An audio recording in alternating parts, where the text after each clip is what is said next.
Welcome back students. We are going to learn the concept of soil degradation, soil erosion and soil conservation.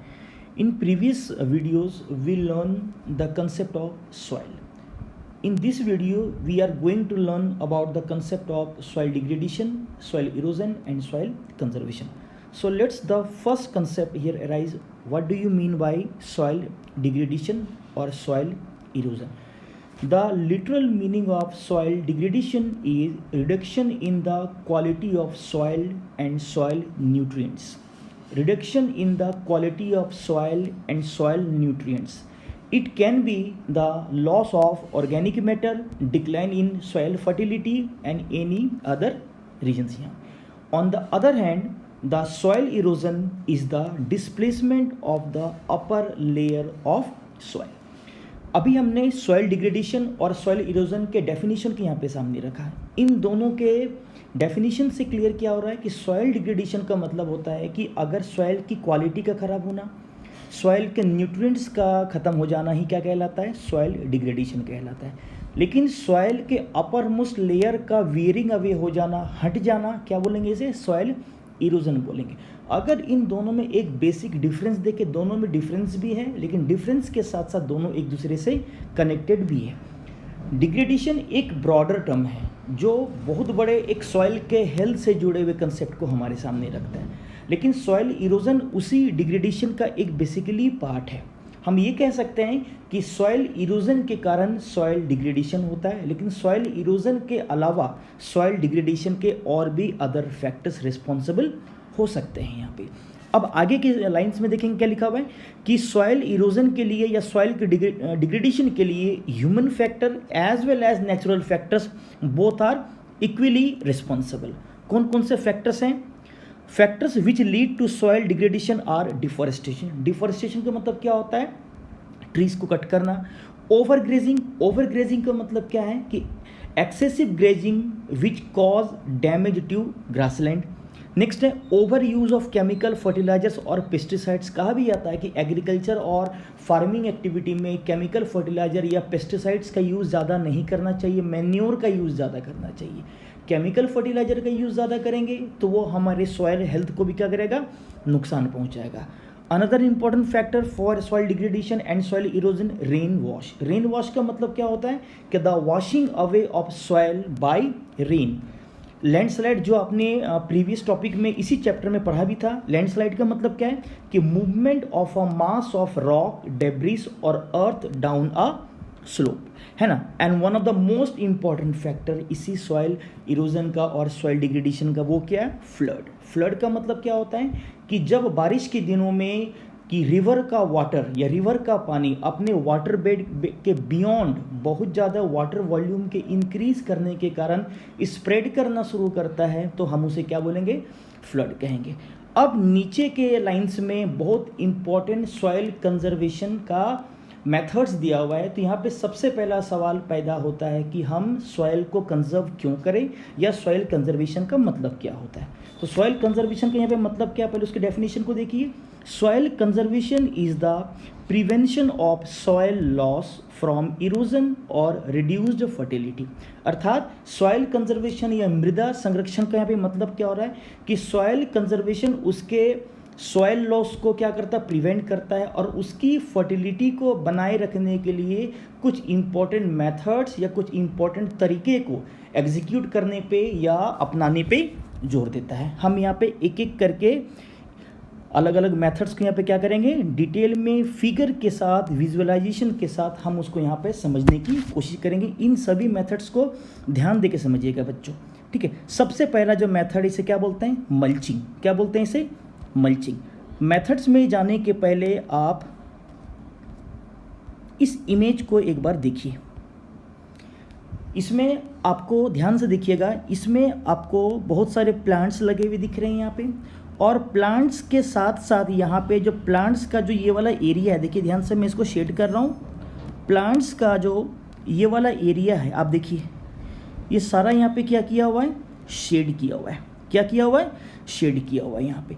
तो यहाँ पे mulching का मतलब क्या होता है, यहाँ पे मल्चिंग का सीधा सा मतलब यहाँ पे याद रखिएगा क्या होता है कि मैन्योर का यूज़ करके, ऑर्गेनिक मैटर का यूज़ करके, स्ट्रॉ का यूज़ करके हम जहाँ पे भी क्रॉप्स की खेती करते हैं और क्रॉप्स का जो अपर मोस्ट जो सॉइल का से जुड़ा हुआ जो लेयर होता है, हम उसे क्या कर देते हैं, कवर कर देते हैं। क्यों कवर कर देते हैं? क्योंकि सॉइल में जो मॉइस्चर होता है ना, वो मॉइस्चर कवर करने के कारण इवापोरेशन के प्रोसेस से रुक जाते हैं और रुकने के कारण सॉइल मॉइस्चर लंबे समय तक रहता है और जिस कारण से सॉइल को वाटर की सप्लाई, वाटर की अवेलेबिलिटी और उस सॉइल मॉइस्चर के कारण उस सॉइल में, है ना, फर्टिलिटी मेंटेन रहती है और वहाँ पे माइक्रो ऑर्गेनिज्म को भी ग्रो करने का बेहतर मौका मिलता रहता है। अब देखिए यहाँ पे क्या लिखा हुआ, mulching means covering the ground with a layer of loose material such as compost, manure, straw, dry grass, leaves और crop residues, है ना। इस मल्चिंग का सबसे बड़ा फ़ायदा क्या है कि ये वाटर लॉस को क्या करता है, चेक करता है यहाँ पे, है ना। ये वीड ग्रोथ को क्या करेगा, कम करेगा और उसके कारण, है ना, सॉइल के फर्टिलिटी को प्रोमोट करते हुए क्रॉप्स के प्रोडक्शन को बढ़ाएगा। यहाँ पे ये सॉइल इरोजन को चेक करेगा, है ना, सॉइल में माइक्रो ऑर्गेनिज्म की संख्या को बढ़ा सकता है और अदर बेनिफिट भी आप यहाँ पे मल्चिंग के देख सकते हैं यहाँ पे,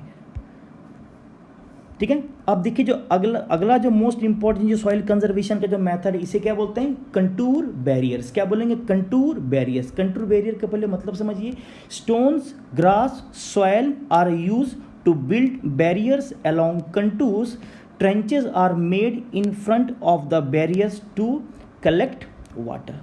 अब कंटूर बैरियर को आप यहाँ से समझ सकते हैं। क्या इस इमेज में आपको कंटूर, देखिए मैं यहाँ पे दिखा रहा हूँ, यहाँ पे आप यहाँ पे कंटूर देख सकते हैं। देखिए ये सारे कंटूर हैं, ये देखिए दिख रहे हैं, लेकिन इन कंटूर के बीच में आपको ये ट्रेंच भी या छोटे छोटे आपको खाई भी दिखेंगे, ये वाले भाग देखिए, है ना। तो हमने यहाँ पे कंटूर बैरियर क्यों बना, अब देखिए ये स्लोपी एरिया है, यहाँ पे स्लोप ज़्यादा है। कंटूर बैरियर का क्या काम है यहाँ पे कि ऊपर से जो भी पानी आएगा वो इन ट्रेंचेस वाले एरिया में क्या हो जाएगा, जमा हो जाएगा। और ये जो बैरियर लाइक जो स्ट्रक्चर है, ध्यान दीजिए, ये जो बैरियर लाइक स्ट्रक्चर है, ये बैरियर इस पानी को एक्यूमुलेट होने में क्या करेंगे, उसकी मदद करेंगे यहाँ पे। तो यहाँ पे कंटूर बैरियर का यहाँ पे मतलब क्या हो रहा है, देखिए लिखा हुआ है यहाँ पे आगे के लाइन में, कंटूर बैरियर का मतलब यहाँ पे है द स्टोन्स। कंटूर बैरियर का मतलब यहाँ पे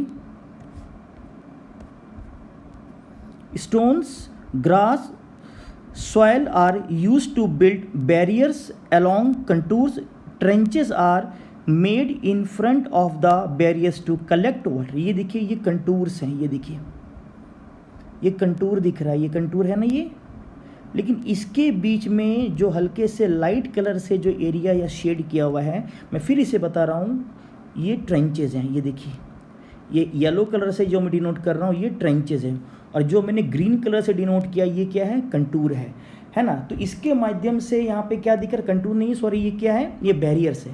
तो इसके माध्यम से बैरियर क्रिएट करके छोटे छोटे ट्रेंचेस के बीच में, तो ट्रेंच में पानी इकट्ठा हो जाएगा और वो पानी वहाँ पे उस जगह के सॉइल के द्वारा एब्जॉर्ब किया जाएगा, यूज़ किया जाएगा और वहाँ पे सॉइल कंजर्वेशन अच्छे से हो पाएगा और सॉइल कंजर्वेशन के टेक्निक के कारण उस जगह पे अच्छे से अलग अलग क्रॉप्स की खेती भी हो सकती है ना।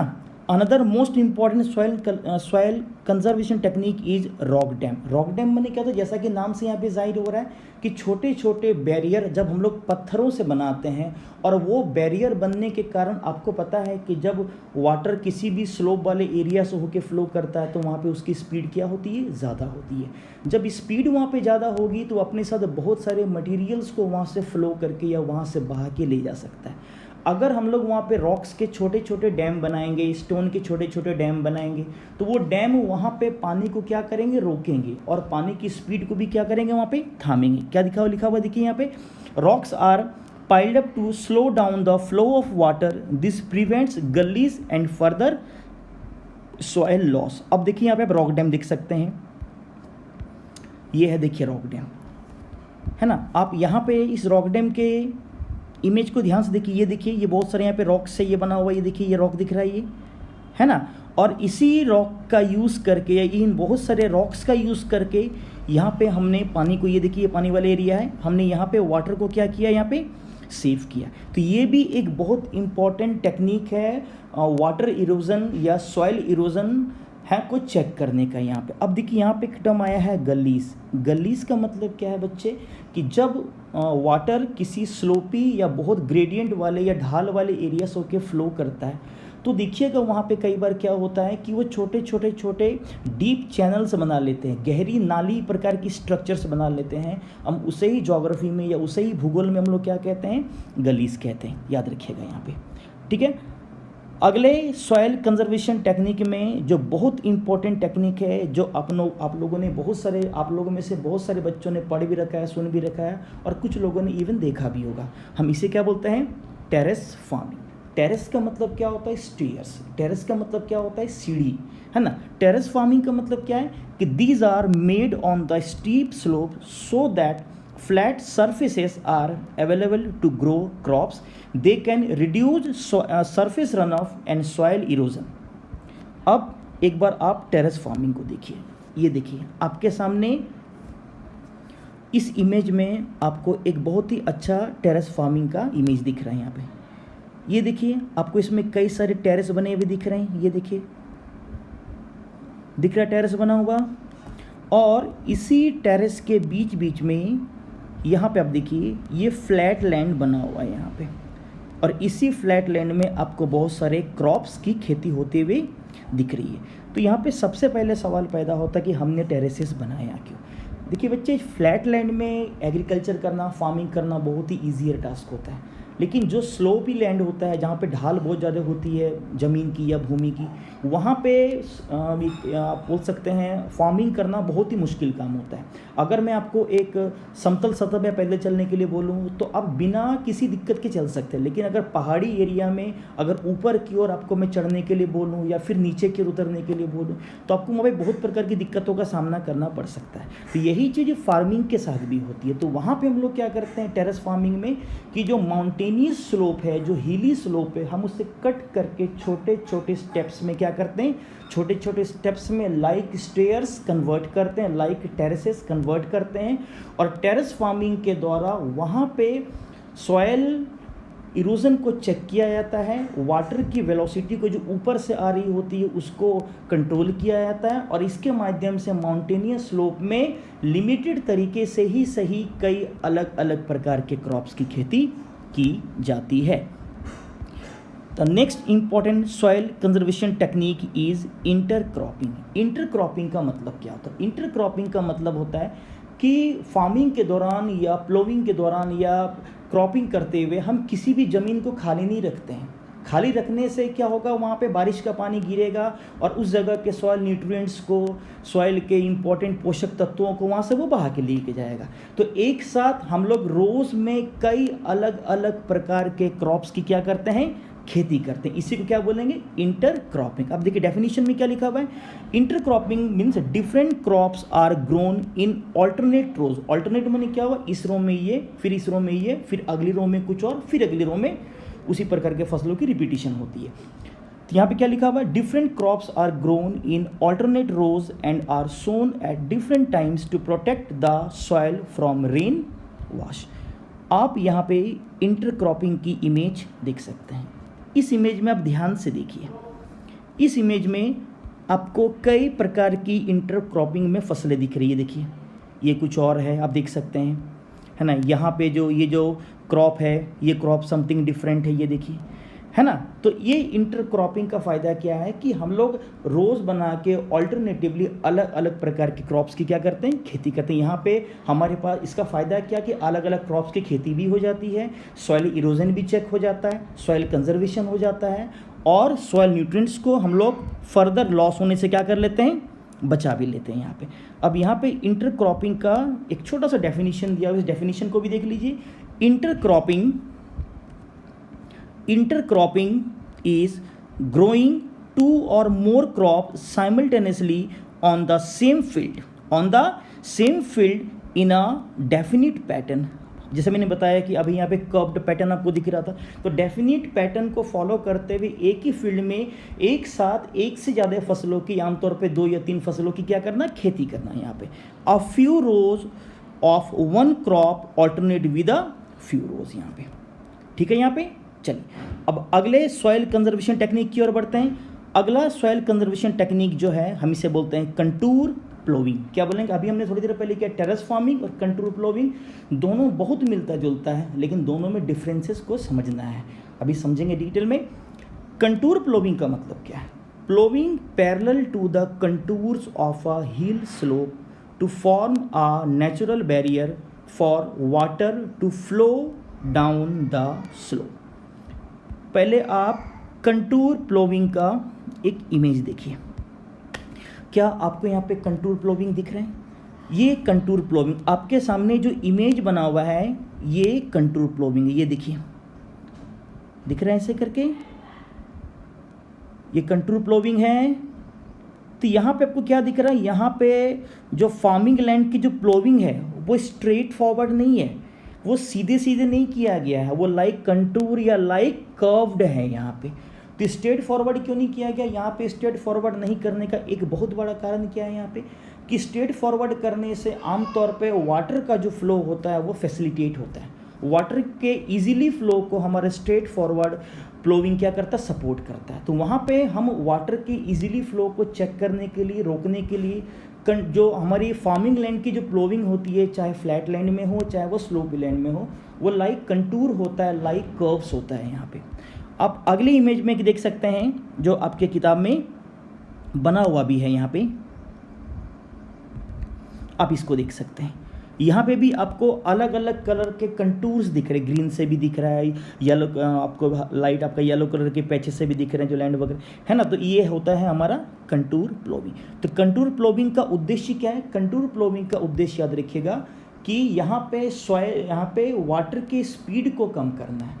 टेरेस फार्मिंग में उद्देश्य था कि सॉइल इरोजन को चेक करना, लेकिन कंटूर प्लोविंग का उद्देश्य यहाँ पे क्या है कि हम वहाँ पे वाटर की स्पीड को कम कर सके, क्योंकि वाटर की स्पीड, उसकी गति अगर कम होगी तो उसके द्वारा होने वाले ट्रांसपोर्टेशन मटेरियल या ट्रांसपोर्टेड मटेरियल का ट्रांसपोर्टेशन भी कम होगा और वहाँ पे सॉइल इरोजन भी क्या होगा? चेक होना शुरू हो जाएगा यहाँ पे। अब यहाँ पे एक छोटा सा डिफरेंस जो मैंने थोड़ी देर पहले बताया था कि टेरेस फार्मिंग में और कंटूर प्लोविंग में क्या है, इस डिफरेंस को ध्यान से समझिए, ये बहुत बार कंफ्यूज करता है हमें। एक है टेरेस फार्मिंग और एक है कंटूर प्लोविंग। टेरेस फार्मिंग में मैंने क्या बताया कि माउंटेनियस हिली स्लोप को कट करके छोटे छोटे स्टेयर्स लाइक स्ट्रक्चर में क्या करते हैं? कन्वर्ट करते हैं, और वहाँ पे हमारा उद्देश्य सॉइल इरोजन को चेक करना होता है।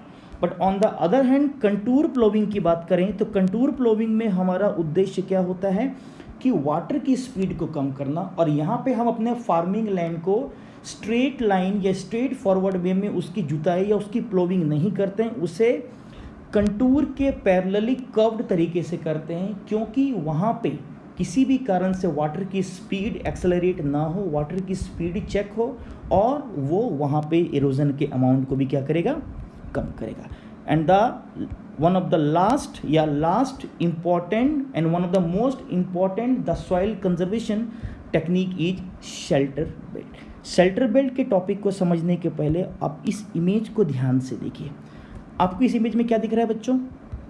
इस इमेज को अगर आप ध्यान से देखें, इस इमेज में हमें एक बहुत बड़ा फार्मिंग लैंड दिख रहा है। ये देखिए, ये फार्मिंग लैंड है, दिख रहा है ये फार्मिंग लैंड, और इसी फार्मिंग लैंड के बीच बीच में हमें ट्रीज़ की बहुत लंबी कतारें दिख रही हैं, लाइक रोज़ दिख रहा है। ये देखिए, ये ट्रीज़ की लंबी कतारें। और सबसे बड़ी बात इस इमेज में क्या दिख रहा है कि फार्मिंग लैंड के बीच बीच में है ना बहुत लंबी लंबी पेड़ों की कतारें या ट्रीज़ के रो दिख रहे हैं यहाँ पे। इसका मतलब क्या है कि अगर विंड इधर से चलती है, इधर से चलती है, तो इन दोनों रोज ऑफ ट्रीज़ के बीच में फार्मिंग लैंड के कारण है ना यहाँ पे विंड की स्पीड उतनी ज़्यादा नहीं होगी, और विंड की स्पीड कम होने के कारण यहाँ पे सॉइल इरोजन क्या होगा? प्रॉपर तरीके से चेक होगा। तो यहीं से आपका जो ये है क्या बोलते हैं शेल्टर बेल्ट है, उसका डेफिनेशन जुड़ता है। तो शेल्टर बेल्ट का देखिए डेफिनेशन में क्या दिया हुआ है कि शेल्टर बेल्ट को हम लोग आमतौर पे वहाँ पे सबसे ज़्यादा यूज़ करते हैं जो कोस्टल एरिया होता है, जो ड्राई एरिया होता है, जो शुष्क एरिया होता है, जो सूखा एरिया होता है। और ड्राई एरिया होने के कारण वहाँ पे सॉइल में मॉइस्चर बहुत ही कम होता है, और हवा का हल्का सा भी तेज झोंका वहाँ पे अपने साथ उस सॉइल मॉइस्चर के एब्सेंस में लूज सॉइल पार्टिकल्स को इजीली वहाँ से क्या कर सकती है, मूव कर सकती है और वहाँ से एक जगह से दूसरी जगह उसे उठा के ले जा सकती है। आप लोग कभी राजस्थान के एरिया में जाए, वेस्टर्न राजस्थान के क्षेत्रों को देखें वहाँ पे, तो वहाँ पे जो डेजर्ट से लगा हुआ जो एरिया होता है वहाँ पे बहुत लंबी लंबी आपको पेड़ों की कतारें दिखेंगी। क्यों? ताकि डेजर्ट से आने वाली जो हवा जो लूज सॉइल पार्टिकल्स या सैंड पार्टिकल्स को लेके आती है, उन पेड़ों की लंबी कतारों के कारण वहाँ पे उनकी स्पीड कम होती है और सैंड का या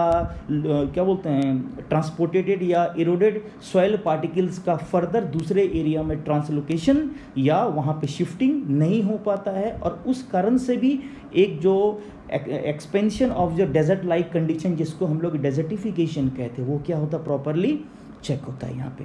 तो यहाँ पे शेल्टर बेल्ट के आप यहाँ पे टर्म को देखिए क्या दिया हुआ, शेल्टर बेल्ट का मतलब यहाँ पे क्या दिया हुआ है।